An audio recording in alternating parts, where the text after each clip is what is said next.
So there's been a massive rise in what we'll call the tiny camera movement. Everyone's kind of moving into these action cameras, which have so many jam-packed features these days. And I wanted to compare the two most popular options on the market, the GoPro Hero 13 and the Insta360 X5. Two cameras I've used a ton, and I thought it would be fun to have a bit of a adventure around Toronto where we're doing action sports, we're doing low light, and we're also kind of showcasing what it would be like if you were using them to vlog. We've got a really busy day, so we're trying to keep our setups very simple. You know, if we were using big cameras, this would just slow us down. I'm trying to be nimble, we're trying to be fast. And because we live in Canada and it's November, the sun basically sets the moment it rises. We got about 4 hours to kind of make this all happen. So on that note, let's kickstart it with some of my favorite content to shoot, and maybe yours too, automotive.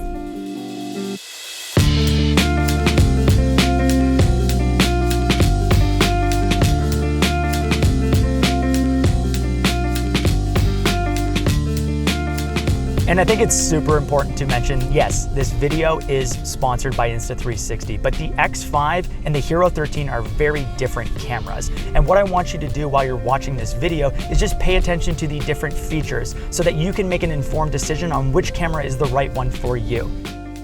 And on that note, now let's kickstart our day.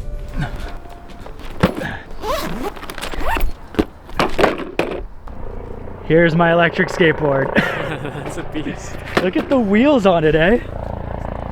How fast is this thing? Oh, like, I don't know really how fast it goes. I have it on like medium mode because that's all I can personally handle. Are you a full send person? Yeah, always. Yeah, for better or worse. John is joining me on my adventure today. I'm not just doing this alone. John's an amazing content creator, also very familiar with all of the tiny cameras in the world, and he's going to be making sure that we're getting the BTS of this. So I rigged up this little setup for Chris to test. And Chris, what are we doing with these? Well, I think this is a good little side-by-side test of these two cameras. Well, I'll do a little action sports sequence. I sound so old. Action sports sequence. I'm gonna go on the electric skateboard. We're gonna actually try to give you an idea of what it's like when I'm vlogging, what the footage looks like when you're doing anything that's fast-paced. So let's cut to these cameras, this perfect little side-by-side that you set up for us. And we have to hurry up because Chris has to make it to bingo. I like how this has just become a roast of me now. Bingo actually goes pretty hard though. Oh, so I'm the old one. You've actually done bingo. Dude, when you're winning at bingo, that's like one of life's greatest pleasures.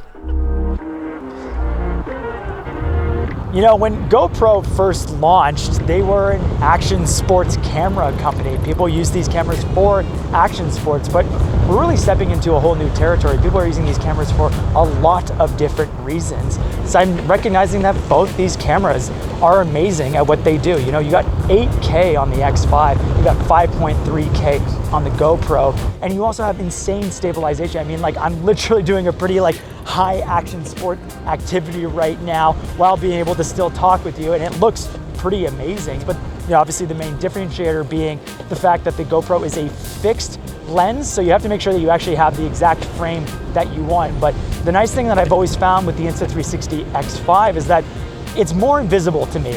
And when I say invisible, it means that I can just point it. I know that I can reframe it to wherever I am, or if something happens that's interesting on camera, I can kind of reframe back to it. So I feel like I can be more immersed into whatever I'm doing, especially on the action sports side, because you want to be concentrating. I'm riding an electric skateboard right now, and I'm always a little bit worried that I might be paying too much attention to the frame or that I'm in frame versus just like actually experiencing what's happening in front of me.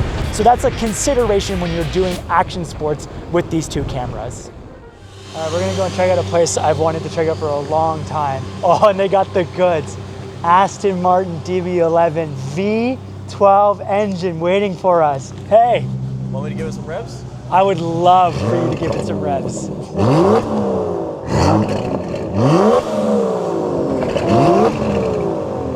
Oh, I'm pumped to go inside. Let's check out our club. It's been a couple of years. I've always wanted to come here.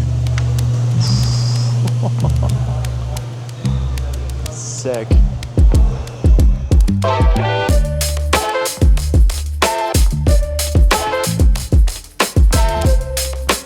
I kind of have an idea that I'd like to try here.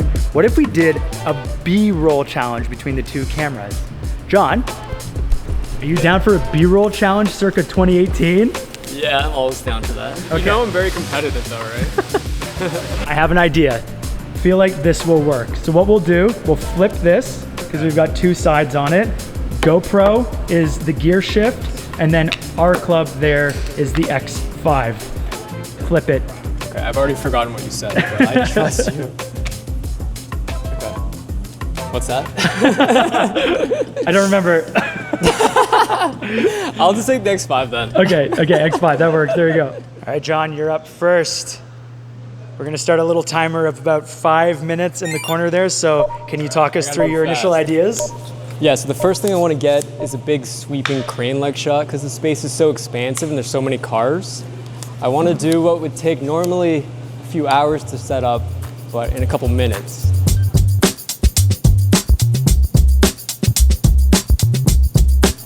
Now, I want to do one of my favorite impossible shots, and this is where the camera goes through the window that I don't think any other camera can really do. So I've got the windows down on the GC4 over here, and I'm gonna just go through each window with this long pole, and you're not gonna see the pole or me, and the camera's gonna do something that shouldn't be possible. Easy, too easy. So I see the exposed engine back there, and I want to get some sort of fly through the engine bay shots. Because the camera is so tiny, you can really get it through some tight spaces. Cool, that's a good one. I think I'm gonna try a little dolly zoom. Because we have 8K resolution and it's so stabilized, I can fly back from the front of this Lotus here and expand the frame as I'm moving to create this really deep parallaxing effect. I'm kind of jealous you get this extended selfie stick, to be honest. Yeah, you can tell that I really like this thing. Yeah, right? I just want to make the wheel look like it's spinning. Okay. So all I have to do is just hold it here, and I can rotate the entire frame to make a cool transition shot and make it look like it's actually moving. All right, there it is. We're done. Let me do one more. No. GoPro time. I've got it in 16:9, 5.3K, 24 frames per second. I might switch to some of the slow-mo. I want to try to mimic some of John's shots. So in order to try to replicate it, I have this selfie stick here. I have this little like articulated head to try to get the frame. You got this like big wide shot coming in. So I'm gonna try to like do my best to like have it float down. That's my crane shot attempt right there. Maybe, is this car open? Am I allowed to? I feel like it's this. Oh, I got it. Yeah, okay. And we're gonna try to do the front here. I'm gonna do a little movement through, but I'm also gonna try to light it up with my phone at the same time. I mean, the fact that I'm doing like a one-handed like shot where I can actually get it and the stabilization looks really good, just even like handheld, is pretty amazing. Let's see if I can. I'm sure there's a way to exit it that isn't that way. Okay, I'm gonna try to do like a jump cut. I'm gonna get like the front of every emblem as a photo, and then we'll make like a little match cut. A little bit more. All right, next one. This is the super photo mode. The funniest part is there's literally 2 black Tessarosas. So I guess I don't have to shoot that one as well. We already got it. Trying my best to eyeball it right now. We might have to like sync them all in post. All right, those might need some processing, but that's my little sequence, a little photo match cut sequence. I'm gonna try to replicate John's shot here. You're gonna see how good the stabilization is. We're recording, going through.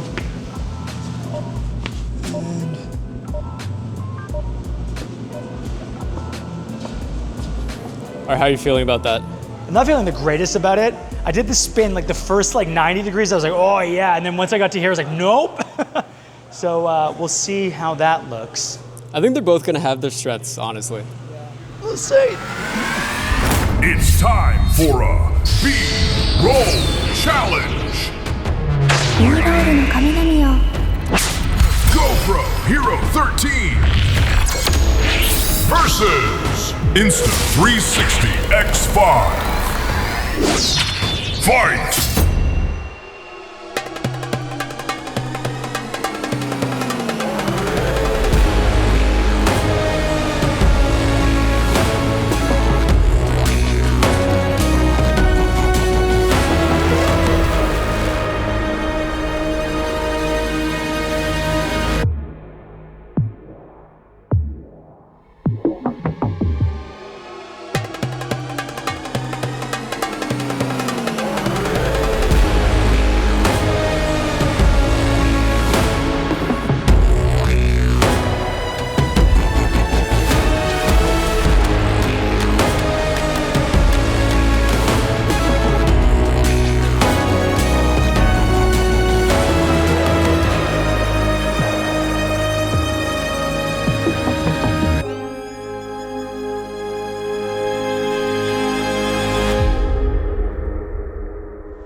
Okay, welcome to 5 p.m. in November in Canada. It is so dark outside, which is good for some low light tests, but we're gonna head into this spot called Ripley's Aquarium. And the reason why I wanna do it is because in those public places, if you bring a big camera, I feel like they always kick you out or they ask you to put it away. And that's happened to me all the time. The moment you got a big camera, everyone's like, what are you doing? It's too professional. So we're gonna throw to these cameras. I'm gonna show you what it's like to vlog with these cameras and also give you a little bit of a low light test because it is a darker aquarium experience. So John, let's go. But you gotta leave that camera behind.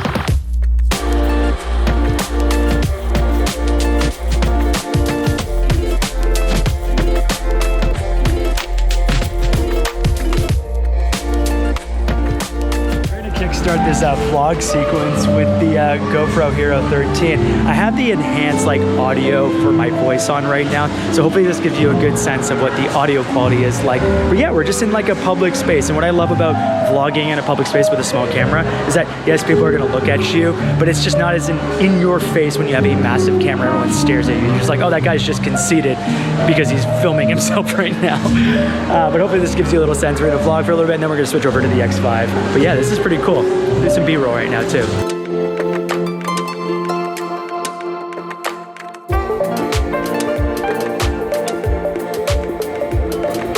So this gives you a sense of what it's like in the low light. You know, I do essentially have a big key right here, so I can light myself up enough. But when you're in just no light, you can barely see yourself on screen. So make sure you're always getting near a light source. But hopefully this gives you a good sense of what the vlog is like so far. Should we switch over to the X5? What do you think? I would eat you if I could.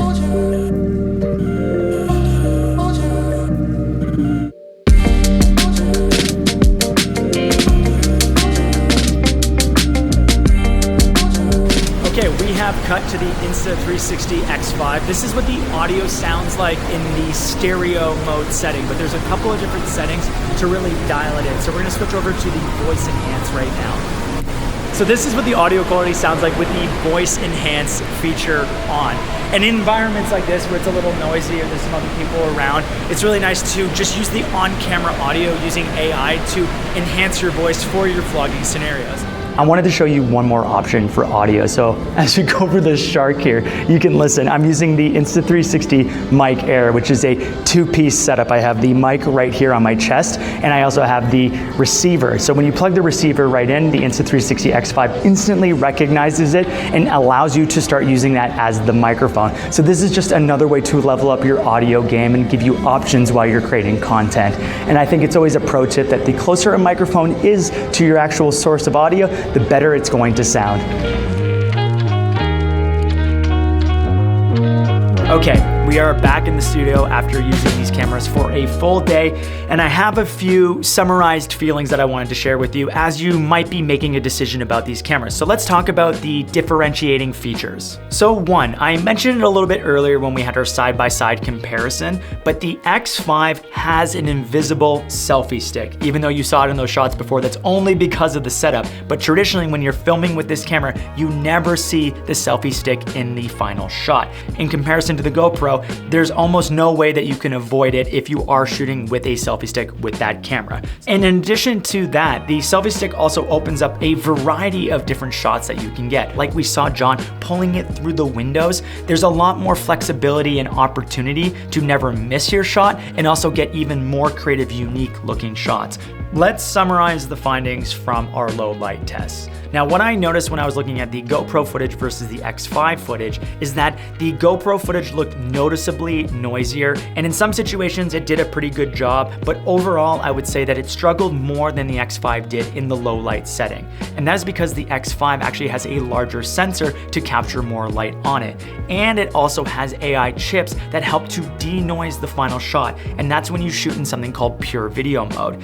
In my experience, ever since pure video mode was introduced, the final 8K footage looks clean even when you're using pure video mode when you have lots of light. And that's typically my preference, is to shoot in that.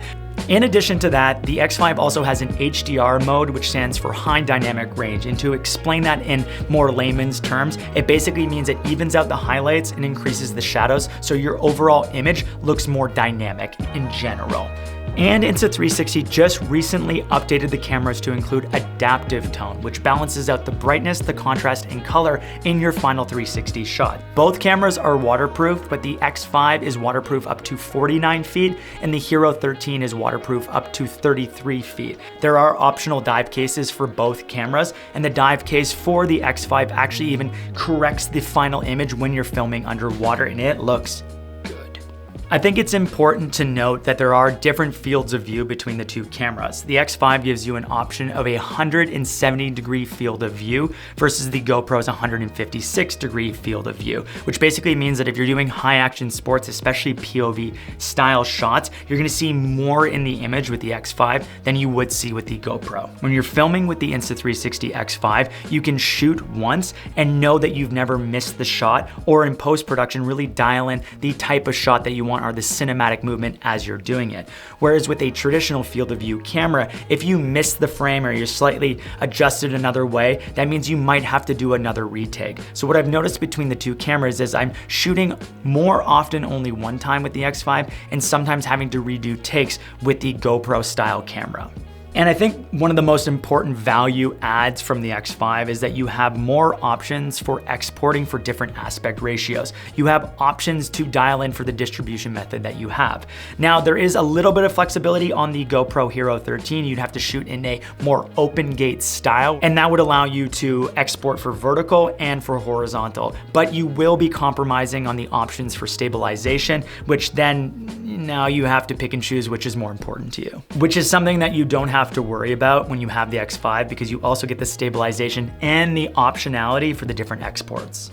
And the consideration when you're thinking about the 360 footage is that you're never going to miss the shot, especially if you're an amateur videographer or you're filming a family. You're more likely to capture the missed moment because it's capturing everything around you. And even as a reminder, if you don't want to shoot 360 footage, you still have the option with picking just a single lens to shoot with, and that's very easy to find in the menu setting. And you still get access to 4K 60 frames per second. So this is essentially two cameras in one if you want to think about it that way. You have a 360 camera and the option to just use it as an action camera with a single lens. Now, both camera companies make software so that you can get the most out of the footage that you've shot. Let's specifically talk about Insta360. Now, Insta360 has the mobile app, and they also have a desktop app, and they even have plugins that work alongside the video editing software of your choice. In my case, I have Premiere Pro, and I can even go in there to do any of the keyframing or reframing that I want to. But built inside of their different apps, you have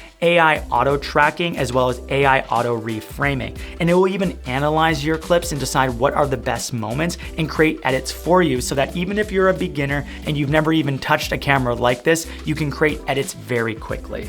And I also just wanted to include the shot lab effects. It's not something really my speed, but there's even the option to like clone out the sky, create some special effects for your final clips. Like if this is something that you're interested in, it's already built into the app's free access when you have this camera. GoPro also has their own software. They do have a desktop app and a mobile app. The mobile app is called Quick, which allows you to edit all of your footage, but there's a lot less options there for like quicker edits.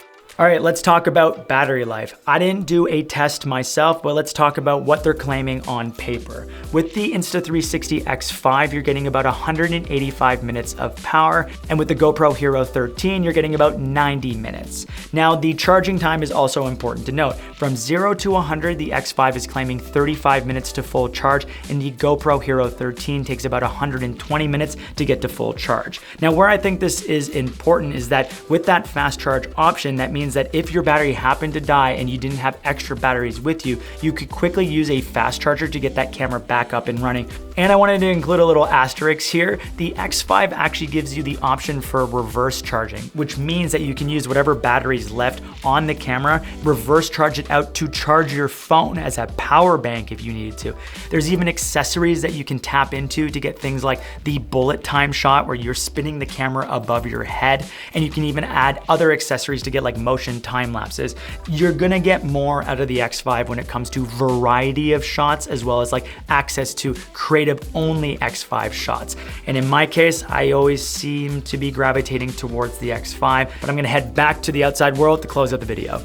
Let's be honest, both of these cameras are awesome. This is literally the 13th edition of the Hero, and it's the 5th edition of the Insta360 X series. I think this is all about finding which one is the right fit for you, and I hope this video gave you more insight on your purchase decision, whether it's for vlogging, whether it's for travels, whether it's for low light, whether it's for audio quality, whether it's for all of the functions. I hope that this actually gave you a better idea of which one makes sense for you as a content creator. But if you guys are interested in the Insta360 X5, because they are the sponsor of today's video, I have an exclusive offer. You can save up to $200 by clicking the link in the description below, and the first 20 people to buy an X5 with that link will also get a double lens replacement kit, which is valued at $45 for free. So on that note, thank you guys so much for watching this video, and we will most definitely catch you in the next one. Bye.